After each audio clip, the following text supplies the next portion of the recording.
Here we have a new rear shaft for Caleb Gooch. It's 61 and a half center. It's 1330 at the transmission end and mechanics 3R at the axle end. That's what his truck was already equipped with. Let's see, we'll talk about the slip yoke here just for a second.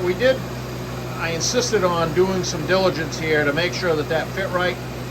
There's an abundance of short tail housing, turbo 400s and 4L80s around now, and they need a short slip yoke. You can't put the long, like almost 7-inch long slip yoke in there and have it hanging way out like the ones that typically come out of a GM transfer case.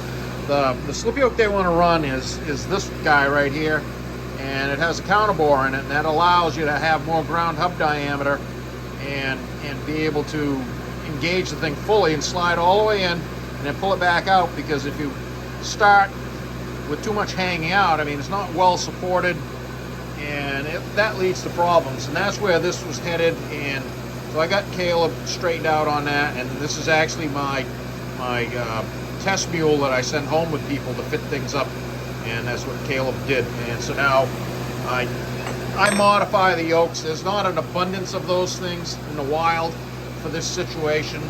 There's a lot more that are wrong than are correct, I believe, because I do this frequently. And so we're going to say there's a home run for Caleb because he's got the optimum fitment for his truck, and it's going to be well supported and be able to take a beat. So like I said, 61 and a half center, 1330 mechanics 3R, 3.5-inch 083 tubing, all splicing. Cranker up. That's 3,000 RPM there. 0 at the transmission, dead flat 0. 0 at the rear axle. A couple of guys, a bunch of guys, getting ready to go to the big burnout event this weekend. So there's a push on for this thing, and I also did a 12-bolt rear axle for Colby Spencer, and somehow that got out of here, and I didn't make a walk around of that. But so I have a little bit of Austin Machine stuff at the burnout competition, and that makes me happy. I'm hoping to see videos.